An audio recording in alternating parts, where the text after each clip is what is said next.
నానా ఇక్కడ చంద్రబాబు నాయుడు గారి నాయకత్వం ఒకటే ఉంటుంది. ఆయన మన సేనాధిపతి, మనందరం సైనికులమే. అది గుర్తుపెట్టుకోవాలి. వేరే నాయకత్వం ఉండదు ఇక్కడ. ఉన్న ఉద్యోగం పీకిచ్చేటట్టున్నావు స్వామి. అందరు ఫోన్ల కింద పెట్టండి కొంతసేపు. మీకు వీడియో లైవ్లో దొరుకుతుందిలే స్వామి, ఎందుకు కంగారు. అందరికీ నమస్కారం. ఈ సమావేశానికి విచ్చేసిన మీ అందరికీ నా కంగ్రాచులేషన్స్. ఇది నేను ఎందుకు చెప్తున్నానంటే, పార్టీ అంటే కమిట్మెంట్ ఉన్నవారు కనుకనే ఈరోజు పార్టీ కమిటీలో మీకు మేము బాధ్యత కల్పిస్తాం జరిగింది.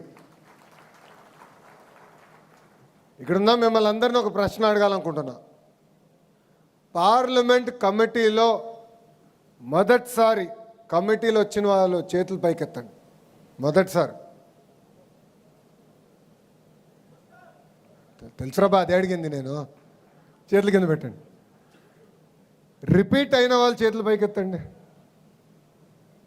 సో ఇక్కడ చూస్తే చేతుల కింద పెట్టండి. ఇక్కడ మీరు చూస్తే 83% మంది ఈరోజు పార్లమెంట్ కమిటీలో కొత్త వారు వస్తాం జరిగింది. నేను అనేక సార్లు చెప్పాను, సీనియర్ని జూనియర్ని నేను సమానం గౌరవిస్తా, పనిచేసే వాళ్ళని నేను ప్రోత్సహిస్తానని చెప్తాం జరిగింది. దానికి ఈరోజు మీరు ఒక ఉదాహరణ. దేశంలో అనేక ప్రాంతీయ పార్టీలు ఉంటాయి. ఆ ప్రాంతీయ పార్టీలు ఒకసారి ప్రతిపక్షంలోకి వస్తే ఎలాంటి ఇబ్బందులు ఎదుర్కొంటాయో మనందరం చూస్తాం జరిగింది. నేను ఎన్నోసార్లు చెప్పా, విశ్వవిఖ్యాత నట సార్వభౌమ స్వర్గీయ శ్రీ నందమూరి తారక రామారావు గారు ఏ ముహూర్తంలో ఈ పార్టీ స్థాపించారో నాకు తెలియదు, కానీ భారతదేశంలో ఏ పార్టీకి లేని కార్యకర్తలు ఒక తెలుగుదేశం పార్టీకే సొంతం అవుతారు. మన బలం బలగం మన కార్యకర్తలు. మనం ఆనాడు చూసాం, ఒక పుంగనూరు నియోజకవర్గంలో ఒక తాత నామినేషన్ వేసేదానికి వెళ్తే ఆ పత్రాలు లాక్కునేదానికి ఆనాటి పాలకులు ప్రయత్నించారు. మీసాలు మెలేసి తొడగొట్టి రా బిడ్డ రా అన్న అంజిరెడ్డి తాతనే నాకు స్ఫూర్తి. మంజుల గారిని చూసాం.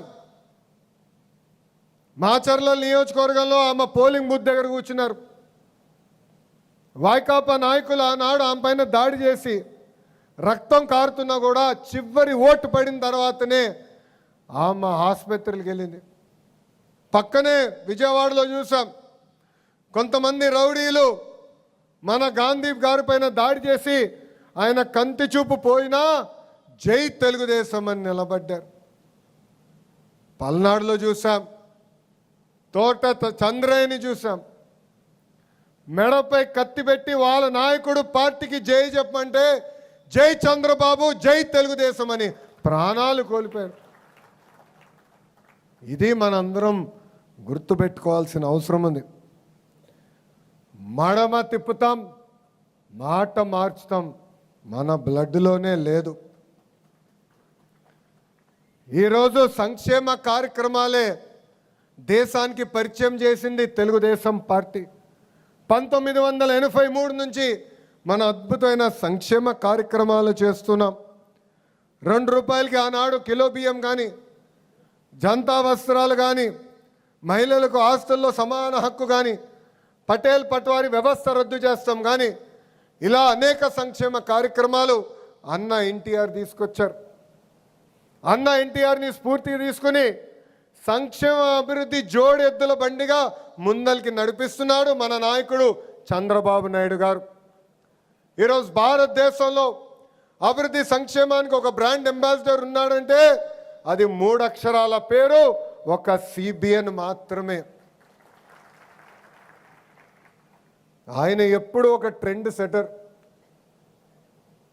75 సంవత్సరాల వయసు అయినా నేను నవ్వుతా చెప్తా ఉంటా, ఆయనలో 25 సంవత్సరాల కుర్రోళ్ళు ఉన్నారని. ఒకరు కాదు, 3 ఉన్నారు ఆయనలో. ఇప్పటికీ పరిగెడతారు. జనరల్గా ఇంత కష్టపడుతున్నారు. నిన్న 26వ తారీఖు రిపబ్లిక్ డే సాయంత్రం పూట కొంచెం ఫ్రీగా ఉంటారంటే 3 రివ్యూ మీటింగ్లు పెట్టుకున్నారు. దాంట్లో ఒకటి పార్టీ మీటింగ్. అంటే ఎప్పుడూ ప్రజలకి సేవ చేయాలి, కార్యకర్తలకు అనేక పనులు చేయాలని ఆలోచించే వ్యక్తి మన నాయకుడు చంద్రబాబు నాయుడు గారు. ఆయన ముందు చూపుతో మనందరిని నడిపిస్తారు. 1995లో ఆయన ఐటీ రంగం తీసుకొస్తానంటే ఆనాటి పాలకులు ఎగతాళి చేస్తూ కంప్యూటర్ అన్నం పెడుతుందా అన్నారు. అదే పాలకులకు చెప్తున్నా, ఈరోజు వెళ్ళి ఒక్క సైబరాబాద్ని మీరు చూడండి. అంతెందుకు, మీ కుటుంబంలోనే కనీసం 50% మంది ఆ ఐటీ వల్లనే బాగుపడటం కూడా జరిగింది.